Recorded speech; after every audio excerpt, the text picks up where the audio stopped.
Om Swastiastu. Om Swastiastu. Kok nge-lag? Baik, selamat pagi anak-anak. pagi, Bu. Selamat pagi, Bu. Baik, oke, ini pertemuan kita berikutnya. Setelah pertemuan minggu lalu kita membahas tentang sejarah dan prasejarah perkembangan agama Hindu di India. Sekarang rencananya Ibu akan masuk ke topik berikutnya, yaitu tentang teori-teori masuknya agama Hindu di Nusantara. Ya, dengan kompetensi dasarnya masih tetap memahami sejarah perkembangan kebudayaan agama Hindu di India atau di dunia.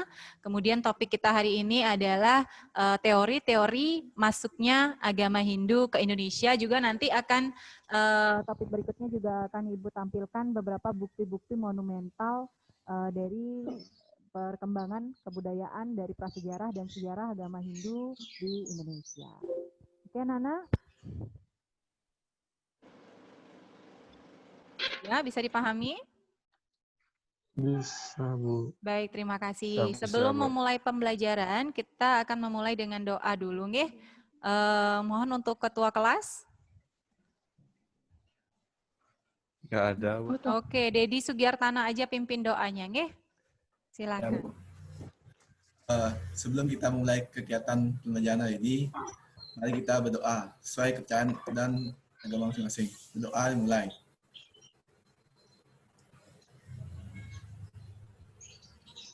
Doa selesai. Baik, terima kasih Dedi atas pimpinan doanya. Semua tadi teman-temannya sudah khusus berdoa. Terima kasih. Ini juga sebagai acuan nilai spiritual kalian.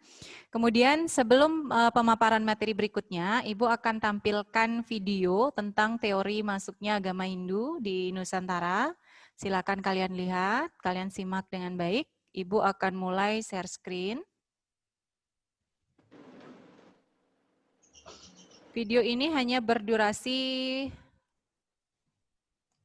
ya 1 menit kurang. Ya, jadi hanya sebentar, nanti kalian bisa simak videonya, kemudian nanti akan Ibu berikan kalian beberapa tugas untuk bisa kalian diskusikan bersama-sama dan hasil diskusi nanti bisa kalian presentasikan di aplikasi Zoom ini bersama Ibu. Bisa Ibu mulai sayang videonya? Bisa, Bu. Bisa. Bu. Semua sudah melihat screen-nya? Sudah. Sudah. Oke, silakan disimak dengan baik anak-anak. Terima kasih. Salam Historia. Kali ini kita akan membahas mengenai proses masuknya kebudayaan Hindu-Buddha ke Nusantara. Kebudayaan India tidak hanya mempengaruhi cara beribadah masyarakat Nusantara, tetapi juga memberikan beberapa peninggalan lain. Misalnya, kerajaan yang pernah berkuasa, tempat keagamaan, prasasti, cara hidup, dan masih banyak lagi. Namun, tahukah Anda mengenai bagaimana proses masuknya kebudayaan India ke Nusantara? Menurut para ahli sejarah, cara masuk dan proses penyebaran kebudayaan Hindu-Buddha di Indonesia ada 5 teori, yaitu yang pertama, teori Brahmana, 2. Teori Vaishya, ketiga, teori Ksatria, yang keempat, teori arus balik, yang kelima, teori Sudra. Oke, baik anak-anak, itu tadi videonya. Ya. Itu tadi videonya sudah Ibu share ke kalian, jadi sudah disimak dengan baik. Terima kasih. Nah, sekarang untuk kegiatan berikutnya sebagai learning kalian, Ibu minta kalian mencari pengertian dan juga penjelasan masing-masing teori. Kalian bisa buka modul atau di buku. Kalian juga bisa buka literasi lainnya seperti di internet, mencari informasi di tempat lain silakan. Tentang teori masuknya agama Hindu di Indonesia, dimulai dari teori Brahmana, teori Ksatria, teori Vaishya, Sudra, dan teori alus balik. Ya, nanti salah satu di antara kalian akan Ibu minta untuk mempresentasikan hasilnya. Terima kasih. Bisa didengar Ibu? Bisa, Bu. Oke, Ibu kasih waktu kalian 20 menit untuk mengerjakan itu. Nanti seperti biasa tugas itu difoto Ya, hasilnya difoto, atau kalau misalnya kalian ketik di Word, kalian bisa print screen, kalian copy di pin, kemudian kirim ke Ibu, bisa. Ya, atau dalam lewat Word, PDF atau Word juga bisa. Nggih. Ibu tunggu 20 menit, tapi tetap on di Zoom ini. Nggih. Siap, Bu. Ada yang kurang jelas dengan tugasnya mungkin? Ibu sambil membimbing kalian di sini.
Teori sudra.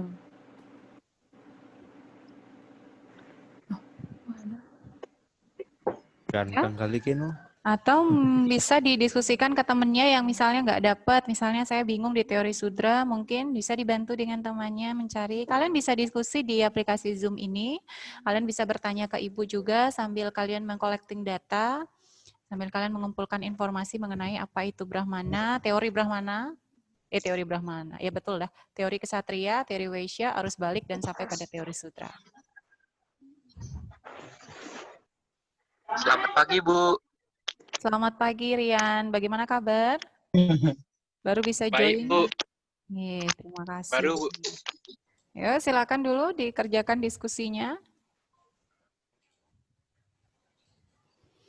Rio, untuk diketahui, tadi di pemaparan pertama Ibu sudah tampilkan video, kemudian di situ Ibu minta kalian untuk membuat masing-masing pengertian dari teori masuknya agama Hindu di Indonesia, ada 5, teori Brahmana, teori Kesatria, teori Waisya, dan teori Sudra. Jadi Ibu minta masing-masing dari kalian untuk membuat atau mencari tahu ya di internet boleh, di media manapun tentang apa itu teori Brahmana, apa itu teori Kesatria, apa itu teori Waisya, teori arus balik, dan terakhir teori Sudra.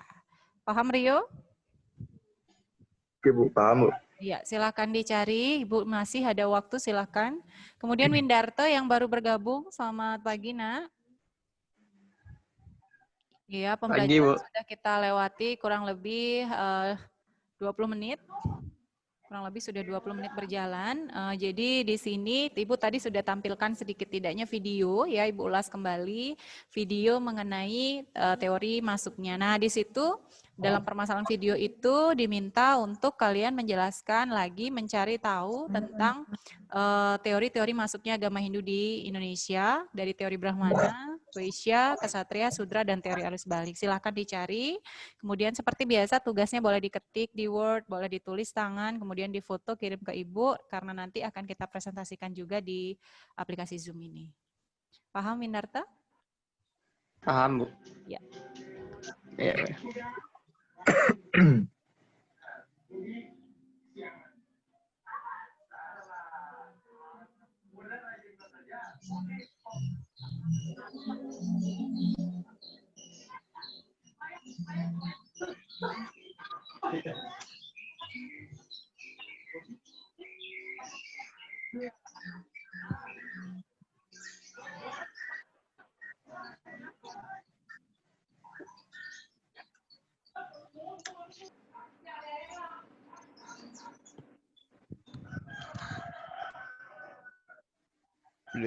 Teori arus balik apa ya?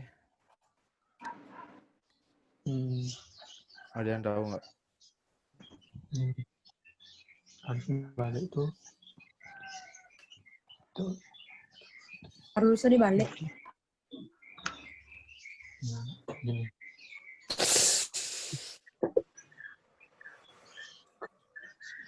Oh iya, belum juga. Kira-kira sudah selesai? Sudah. Belum Bu. Belum, oke. Belum. Kita masih menunggu bagi yang sudah, di-keep dulu jawabannya. Nanti akan kita presentasikan sama-sama. Bagi yang belum, silakan dilanjutkan. Ya.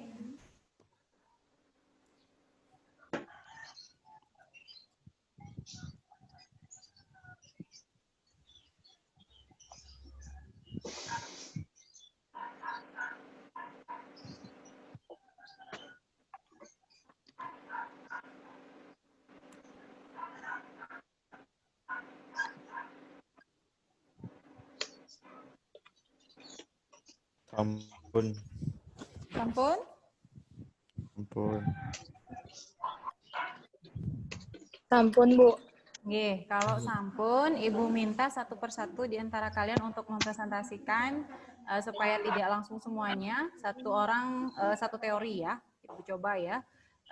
Dimulai dari, coba Nanta pertama Ibu minta kamu mempresentasikan tentang teori Brahmana. Apa itu tentang teori Brahmana? Iya, iya Bu. Siapa nih Bu? Nanta Permana. Oh saya. Teori Brahmana adalah teori yang menyatakan bahwa masuknya Hindu-Buddha ke Indonesia melalui para pemuka agama atau Brahmana.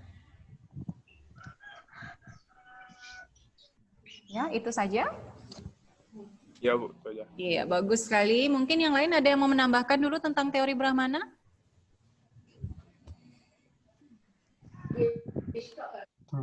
Siapa yang kira-kira mau menambahkan tentang teori Brahmana? Ya Bu, tapi dikit aja. Ya, boleh. Silakan Aditya. Teori Brahmana ini dilandasi dengan penemuannya prasasti beraksara Palawa dari kaum Brahmana sebagai kaum berpendidikan adalah mereka yang memiliki kemampuan menulis aksara ini. Brahmana juga merupakan kelompok yang mengerti ajaran kitab-kitab suci agama Hindu. Teori ini menyatakan bahwa agama Hindu dibawa oleh para Brahma atau para pendeta. Itu aja, Bu. Ya, bagus sekali. Ya, sudah bagus sekali itu jawabannya. Mungkin ada yang mendapatkan informasi lain mengenai teori Brahmana? Enggak, Bu. Udah ada yang ngambil. Baik, sudah sama ya.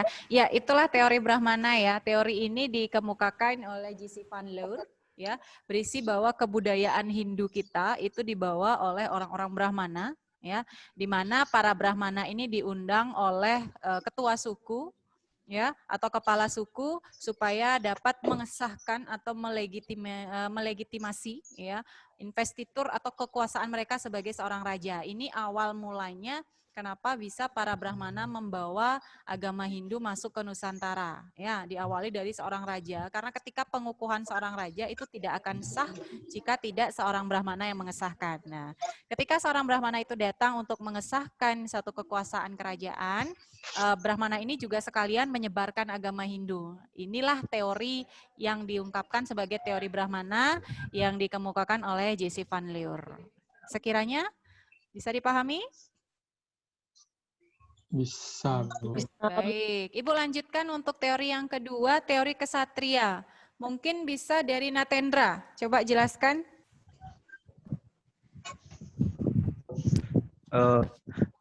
Teori Waisya adalah sebuah teori yang menyatakan bahwa berkat peran serta golongan Waisya atau pedagang yang merupakan golongan terbesar masyarakat India yang berinteraksi dengan masyarakat Nusantara. Ya, bagus sekali. Oke. Yang lain? Dedi, coba bantu dijawab teori kesatria. Coba dipresentasikan hasil yang kamu dapat. Apa itu teori kesatria? Teori kesatria. Teori ini menyatakan golongan bangsawan atau kesatria dari India yang membawa masuk dan menyebarkan agama Hindu ke Indonesia. Udah, Bu. Oke.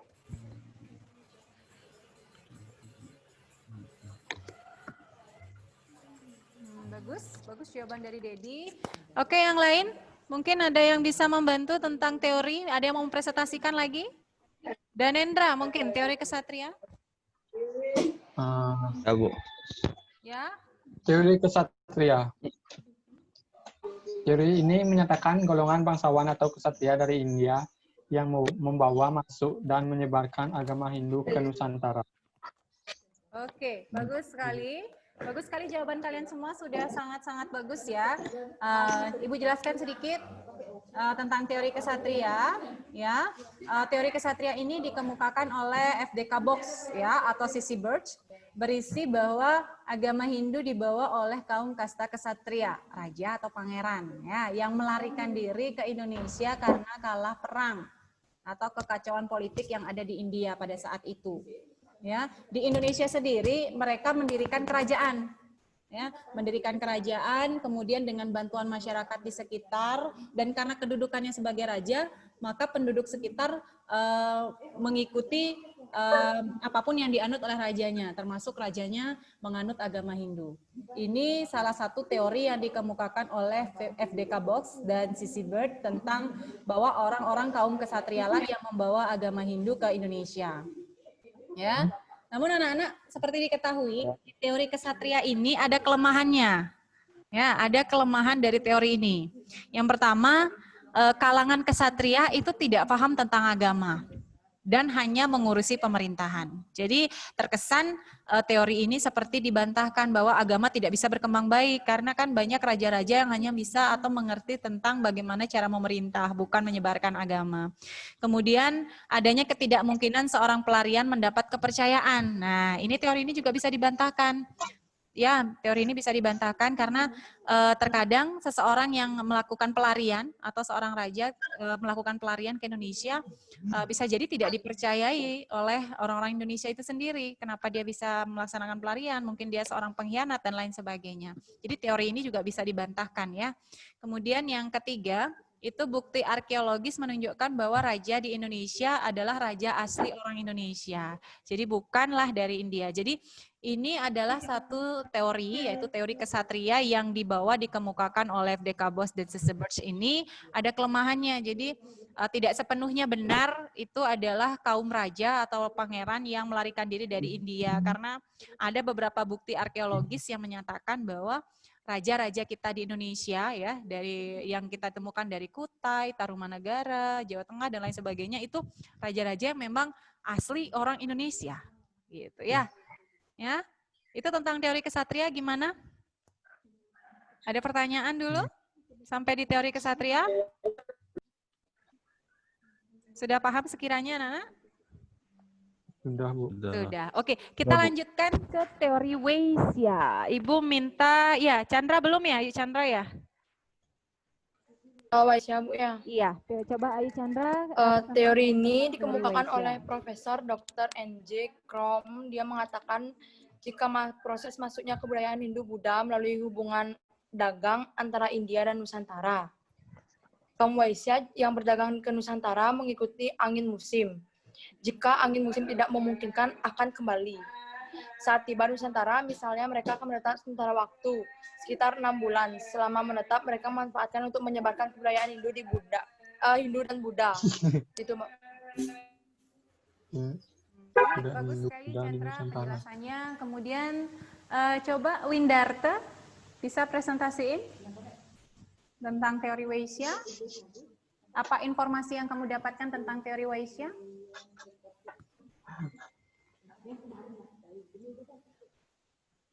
Ya, Windarta.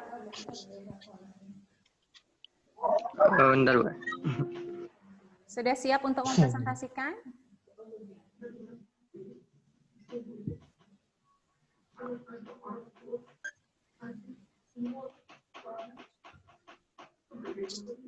Oke, Ibu lempar dulu ya, mungkin Windarta sinyalnya kurang bagus. Nanda, coba Nanda.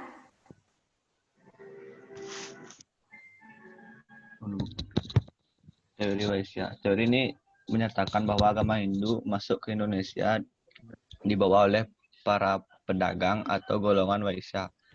Saat tiba di Nusantara, biasanya mereka menetap sementara waktu sekitar 6 bulan atau lebih. Selama menetap, mereka memanfaatkan untuk menyebarkan kebudayaan agama Hindu. Oke, bagus sekali. Itu saja, Nanda. Ya, Bu. Iya, oke. Terima kasih, Nanda. Sudah bagus sekali jawabannya.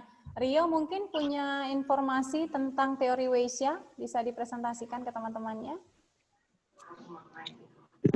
Teori Waisya. Teori Waisya ini dikemukakan oleh N.J. Krom berdasarkan alasan motivasi terbesar datangnya bangsa India ke Indonesia adalah untuk berdagang. Golongan pedagang dari kasta Waisya merupakan golongan terbesar yang datang ke Indonesia, kemudian mereka menetap di Indonesia. Dalam teori ini, para pedagang India dianggap telah memperkenalkan kebudayaan Hindu-Buddha pada masyarakat lokal ketika melakukan aktivitas perdagangan. Baik, itu saja Rio. Ya. Ya, baik. Terima kasih, bagus sekali jawabannya Rio. Bagus-bagus sudah jawabannya tentang teori Waisya ya. Sekarang Ibu akan paparkan sedikit tentang teori Waisya. Teori Waisya ini dikemukakan oleh N.J. Krom, ya.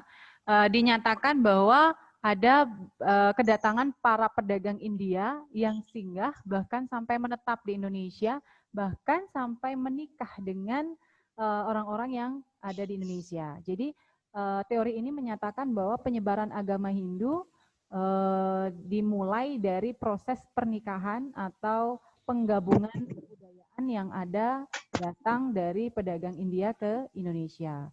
Tetapi ya perlu diketahui anak-anak, teori ini bisa dibantahkan. Karena apa? Karena seperti yang kita ketahui, penyebaran agama Hindu itu kita dapatkan melalui aksara-aksara yang bertuliskan Palawa, apalagi?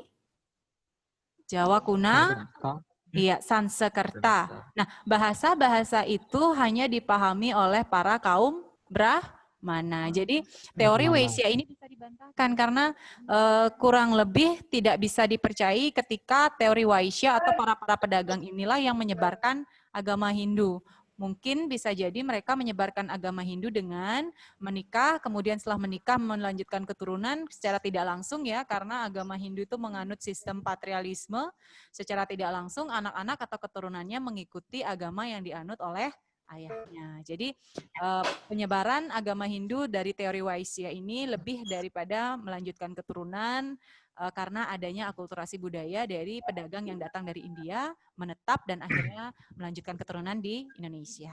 Itu anak-anak sekiranya tentang teori Weissia. Ada yang mau ditanyakan? Sebelum kita masuk ke teori berikutnya.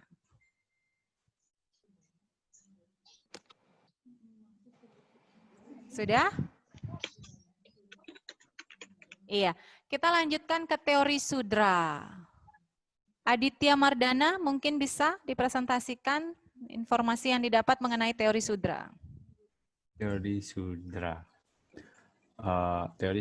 Teori ini menyatakan bahwa agama Hindu dibawa oleh para Buddha atau golongan Sudra. Mereka menyebarkan agama Hindu karena ingin merubah nasib mereka. Teori ini dikemukakan oleh Van Faber yang mengatakan bahwa agama Hindu dibawa oleh golongan Sudra yang terdiri dari para Buddha dan kalangan bawah. Kelompok ini diduga melakukan migrasi karena ingin merubah nasib mereka. Lalu akhirnya memasukilah Indonesia. Sudra merupakan golongan terbawah dalam kasta Hindu masuk ke Indonesia untuk mendapatkan kehidupan yang lebih baik. Oke, bagus sekali, bagus jawabannya Aditya. Ya. Kemudian yang lain mungkin ada yang mempunyai informasi berbeda yang bisa diinformasikan ke teman-temannya, dipresentasikan. Ayo, Natendra mungkin?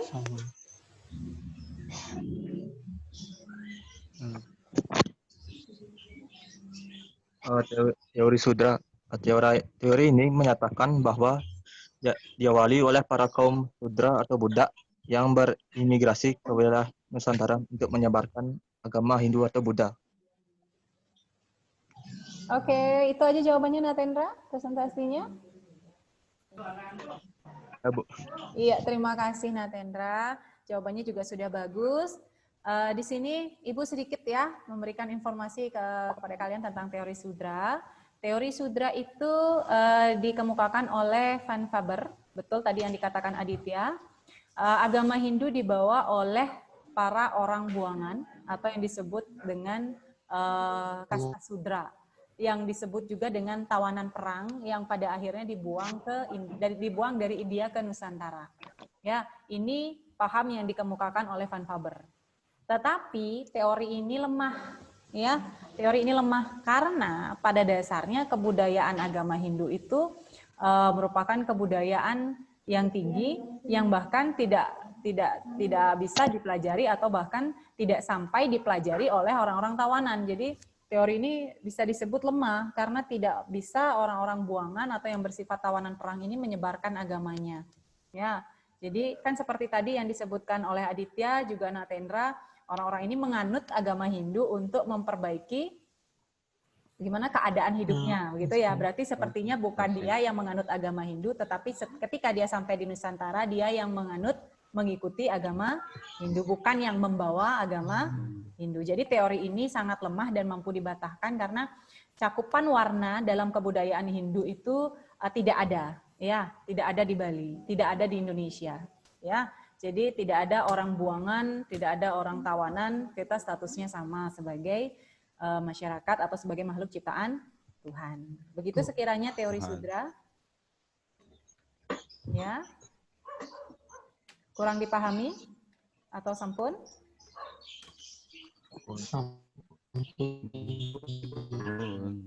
Oke, baik, kita masuk ke teori yang terakhir yaitu teori arus balik. Ya.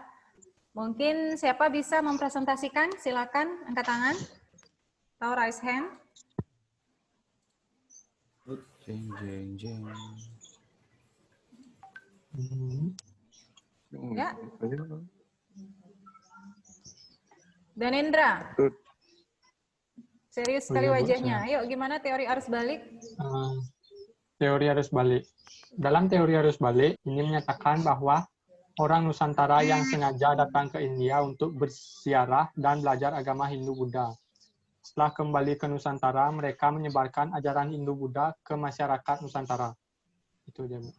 Oke, bagus. Bagus sekali. Yang lain? Benar yang dikatakan Danendra. Mungkin yang lain punya informasi lebih? Atau informasi yang berbeda dari yang dikatakan oleh Danendra? Windarto mungkin? Bisa? Sama saya, Bu. Sama, oke. Ya nggak apa-apa. Kalau sama kan cakupan informasinya kan mungkin melalui internet ya. Nah di sini Ibu tambahkan sedikit mengenai teori arus balik. Teori ini berisi dua cara bagaimana agama Hindu masuk ke Indonesia. Yang pertama adalah dari seperti teori Brahmana, di mana kaum Brahmana sengaja diundang dari India untuk datang ke Indonesia, ya, untuk menetap oleh kepala suku atau raja di Indonesia untuk memberikan ajaran Hindu, ya, secara sengaja, dan juga melakukan upacara Wertyastoma atau yang disebut upacara khusus untuk menghindukan seseorang.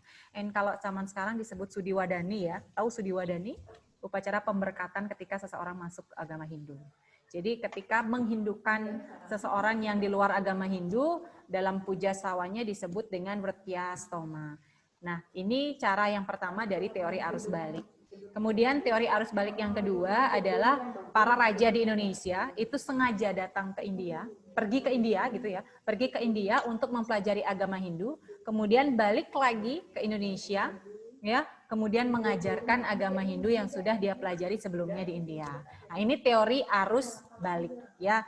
Nah, dari seluruh teori yang tadi sudah kita pelajari, kita diskusikan, sekiranya Ibu bisa berikan informasi kepada kalian bahwa teori Brahmana yang paling bisa diterima. Karena pada intinya hanya kaum Brahmana yang sekiranya paham betul tentang bagaimana cara menyebarkan agama Hindu, paham betul tentang bagaimana itu ajaran agama Hindu, Weda, kitab suci kita, wahyu Tuhan, dan ilmu pengetahuan kita. Nah, begitu sekiranya dari 5 teori yang kita diskusikan hari ini. Bagaimana? Ada yang mau ditanyakan dari kelima teori ini, anak-anak?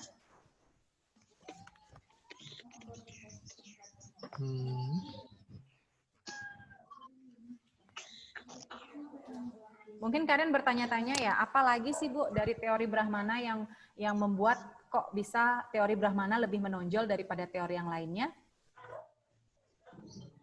Jadi kita bisa lihat dari bukti-bukti, nanti akan Ibu tampilkan video bukti-bukti monumental. Di situ pasti ada peninggalan agama Hindu berupa tulisan, Palawa, Sansekerta. Dan itu hanya bisa dibaca, ditulis oleh para kaum Brahmana. Jadi teori Brahmana ini terkesan lebih menonjol daripada teori-teori lainnya yang bisa disebutkan bahwa teori Brahmana yang paling mengena, bahwa memang Brahmana yang menyebarkan agama Hindu ke Indonesia. Selain itu juga dalam kehidupan masyarakat kita, seperti yang kita ketahui ya, apapun dilaksanakan secara ritual atau yatnya. Nih, bedik-bedik niatnya, bedik-bedik mau banten, bedik-bedik nyakupang tangan, bedik-bedik mau bakti. Lunas ijo. Proses ritual yatnya inilah yang terkesan hanya bisa diajarkan oleh para kaum Brahmana. Jadi inilah yang menyebabkan kenapa teori Brahmana lebih menonjol daripada teori-teori yang lainnya. Oke anak-anak, gimana penjelasannya tentang teori, diskusi kita tentang teori ini?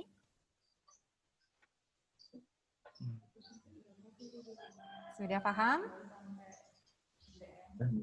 Baik, sekarang ya. Sudah, Pak.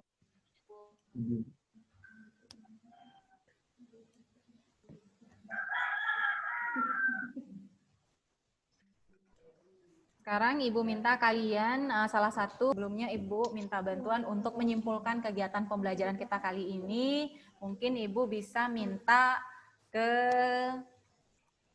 Aditya, bisa bantu Ibu menyimpulkan apa informasi hasil diskusi kita kali ini tentang teori-teori masuknya agama Hindu di Indonesia. Silakan Aditya. Bisa Bu. Ya. Ya, kesimpulannya itu agama Hindu itu masuk ke Nusantara itu dari mana saja.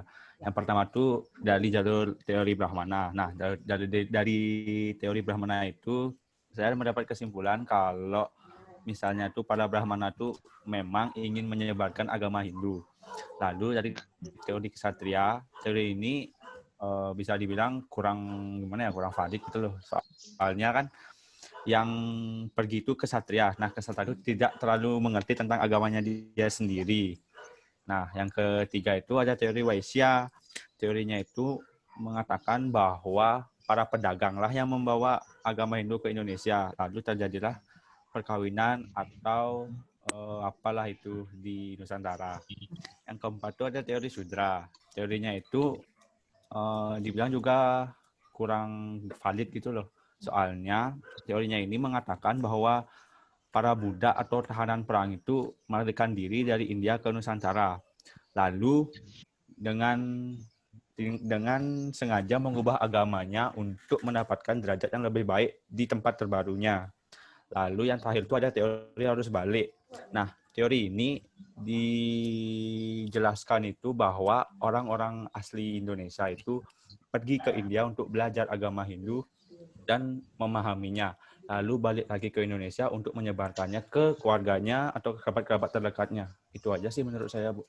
Baik, terima kasih Aditya. Kesimpulannya sangat baik. Silakan tepuk tangan untuk kita semua. Tepuk tangan untuk Aditya juga. Sudah sangat bagus kesimpulannya hari ini. Baik anak-anak, itulah pembelajaran kita hari ini. Kita mempelajari tentang teori-teori masuknya agama Hindu di Nusantara. Kalian akan paham, tahu tentang teori-teori masuknya agama Hindu bahwa ada dari kaum Brahmana, ada dari kaum Kesatria, ada dari kaum Sudra, Waisya, dan teori arus balik. Teori-teori ini dikemukakan oleh para pengemuka zaman dahulu yang sebenarnya juga bisa kita selidiki kembali apakah itu seperti yang dikatakan Aditya valid atau tidak validnya, kita sendiri yang paham bahwa sejarah kita adalah pengetahuan kita, adalah ilmu kita untuk maju ke depan. Sejarah itu adalah sokongan terbesar dalam agama Hindu supaya kita bisa atau mampu mempelajari agama lebih baik lagi. Baik anak-anak, terima kasih banyak. Untuk bukti-bukti monumental nanti di pertemuan berikutnya saja karena waktu Zoom kita juga sudah mau hampir habis. Pertemuan berikutnya Ibu akan juga tampilkan atau share, kita akan belajar tentang bukti-bukti monumental dari zaman prasejarah dan sejarah agama Hindu di Indonesia, juga kerajaan-kerajaan yang muncul di Indonesia. Baik anak-anak, ya. Oke, terima kasih. Salam sehat selalu. Semoga selalu dalam keadaan sehat. Ibu tutup dengan Parama Santi. Om Santi, Santi, Santi, Om. Om Santi, Om Santi, Santi.